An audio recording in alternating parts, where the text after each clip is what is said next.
welcome back to my channel. Today's video is going to be a Halloween tutorial on this zombie nurse look. I wanted to do a zombie nurse for two reasons. Number one, I feel like if the zombie apocalypse happens, our medical professionals are going to be some of the first to turn because that's where all the first victims are going to end up, is at the hospital. And two, I just happen to have this nurse costume laying around.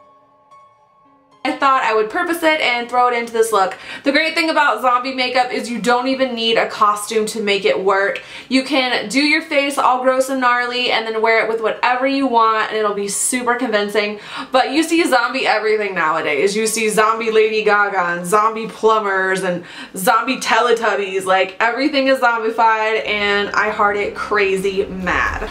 In the video, I tried to include two different ways to get the kind of effects of the wounds that I have on me right now. One way that I do it that's a little bit more for a novice or someone who is just getting into special effects, and there's one that's a little bit more advanced. The only thing that makes me sad is the more advanced way that I wanted to do it was kind of difficult to do on my face because I used alcohol activated paints and they burn the ish out of my eyes. Speaking of my eyes, I am totally aware that this look would be so much more amazing if I had contacts. But when I went to go get my eyes fitted for contacts, I found out that I have a condition that causes my cornea to have like a lot of scar tissue or something like that. I'm probably explaining that terribly, but as a result, my doctor kind of wants me to put some medicator drops on my eyes for a while, monitor it, see how it goes before I put any non-prescription or non-medically related contacts on my eyes. So anyway, I hope you guys enjoyed the video. I had so much fun making it. And thumbs up if you want to see more Halloween tutorials because I have some more coming up. And yeah, I'm super excited. Anyway, I love you guys more than you'll ever know. Bye! First, we're starting off with some liquid latex and a piece of 2-ply toilet paper that has been ripped in half. Then with a foundation brush that I do not care about, I am adding a layer of liquid latex to my skin and placing 1 ply of the toilet paper on top, making sure that it's nice and stuck on there. Then taking the liquid latex on the paintbrush, I am just covering up the edges of the toilet paper first to make sure they're laid down nice and smoothly, and then I'll go in and cover the rest of the toilet paper. This is basically a layering process. We're going to lay down a piece of toilet paper, go in with liquid latex, do it gently so you don't tear your paper before you're ready, and make sure each layer dries completely before you add another one, otherwise they will tear prematurely and you don't want that.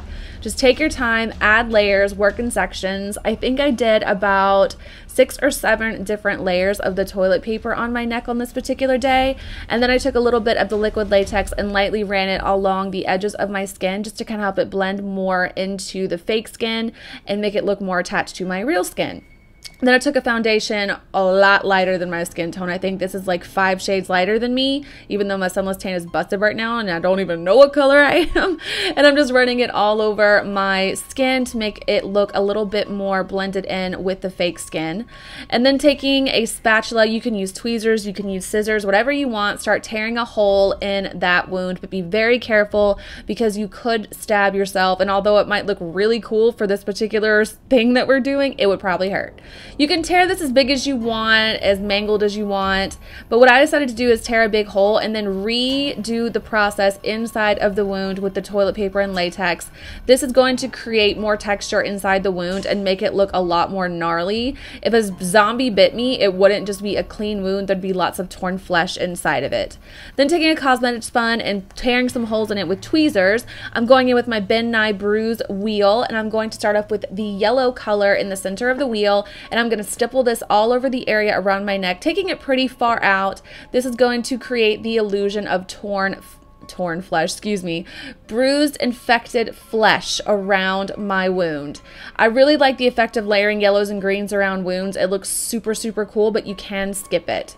I'm going in with the green color now and concentrating this a little bit closer to the actual part of the wound that is starting to open. Once again, creating a grading effect. You do want these colors blended, but if you're not too careful with grease paints or creams, they can kind of start to look really mushed together and not very soft, like the way you kind of want them to look. So take your time and be patient. Once the liquid latex on the inside of my neck is dried, I'm starting to tear some holes into that. And then I'm going in with the bruise, kind of dark bruise tone from the wheel, and I'm going to stipple that once again even closer to the infected part of my wound. This is the part that you could do by itself if you wanted to. You could skip the green and the yellow and just do the kind of maroon color, but I just really love the effect of all of it. When the blood is on it and you can see the bits of yellow and green, it just looks so realistic. I think it's the only way to go with this kind of look. I'm concentrating some of that bruise color really intensely right on the actual tears and kind of the folds of my skin to make that part look more irritated. Then I'm going in with Mehron Stage Blood, and I'm also going to take that on a paintbrush and start painting it in on the parts of my wound that are not covered in latex, just to create some beginnings of the depth and dimension that I need to create. You don't want your wound to look totally flat. You need some darkness and some lightness in there. It's going to look a lot more believable that way. I'm just pushing in all over the parts of my skin and kind of close to the corners and the seams of what I've done, and I started to take it out on the outside of the actual wound. This is kind of trial and error. Just mix stuff up, see what you like, try some different things. You're going to have to eyeball this. Then I took some coagulated blood, and I believe Mehron makes this as well. I don't have a product shot of it, but I'll leave a link of it down below. It's just a darker, thicker type of blood. Then I'm just adding some more of that bruise color where I feel like I need it, just to make it look a little bit more irritated. And then I took my foundation brush just to kind of blend it into certain areas to make sure that it was nice and smooth on the outside. Then I took a black grease paint, I forgot to take a product shot of that as well, and just putting it on different parts of the wounds to give some contrast to it, because you want it to look kind of like it's old and it's been there for a while. Maybe it's a little bit scabby. Speaking of scabs, I went in with Spirit's Bloody Scab. This is actually a really good product to come from like the costume store, I'm not gonna lie. It's just a really thick blood paste, and I'm gonna put on the inside of the wound, and I'm gonna attach it to like the little hangy fleshy parts of me to make it look really, really realistic. This is 3rd Degree. It is a silicone modeling compound. This is what I used on my face. It's so much easier than liquid latex. I'm basically doing the exact same thing that I did on my neck, just using different products. I just thought I'd show you guys a different way. So basically, I am just molding a little bit of a cut on my face with the 3rd Degree. I love this stuff. It's amazing. I will do maybe a video or a blog on it. I'm not sure, but if you guys are trying to get into special effects, this is so much easier and fun than liquid latex. Then I'm taking some alcohol colors from Tem 2, and then I'm going to start off with the bruise color. I didn't do the yellow and green on my face only because these alcohol colors are gorgeous, but they burn my eyes, so I really couldn't do as much as I wanted to on my face, so I had to try to keep it simple. But I'm repeating the process that I did on top. I'm starting off with a lighter color, going all around the wound. This is called Old Bruise, and I'm taking that on a paintbrush, and I'm concentrating it closer to the actual wound itself. And then I'll go in with a brush with sponges and brushes to blend it all together. Sorry, I just knocked something over. These colors are activated by alcohol, so it's really easy to control the opacity. They're so easy to blend. You can dilute them while you're working with them if you feel like you went too crazy. They're amazing. I just wish they didn't burn my eyes so much. Then I'm just kind of going in and doing the same thing on the inside of my face that I did on my neck with the 3rd Degree to create some more texture in there. Then I took some bruise color from the Ben Nye wheel, and I'm running it along my eye. At this point, I wasn't sure what I was going to do with my eye. So I was just adding some bruise color, just trying to get an idea for what I was going to do. Adding yellow, which is my favorite part of special effects. I don't know why. I love putting yellow in places. And then I took some Vino lip liner from MAC and ran it along my waterline to try to simulate some bloodshotness. But bloodshotedness, I don't know. At this point, like I said, I didn't know what I was doing. I was just playing with some stuff. I end up kind of abandoning this part of the process and going back to it later. Then I went in with the very top left color, that is Blood. Just regular old blood color, putting that on the inside of the wound. Basically very similar to how I did it on my neck, just pressing in the areas of my face that aren't textured or raised, and then I just kind of went in and pushed it all over. Went in with the dry blood colors. I just kind of went back and forth. There's so many fun colors in this palette that you can work with. The dry blood color is amazing for creating more texture. I went in with some black. I did all kinds of things just to kind of get the way I want, and then I dropped in some more coagulated blood in there. and I really like the way it turned out. It, once again, is something you just have to eyeball. Then I went in with that bruised wheel that we had before from Midnight and ran the bruise color all over my eye with a fluffy brush, just blending it in. Obviously, I don't want this to be too pretty. I was just kind of feeling it out and seeing what I wanted it to look like, because at this point, I just had no idea what I wanted the actual face to look like. All I had tried at that point was the wounds.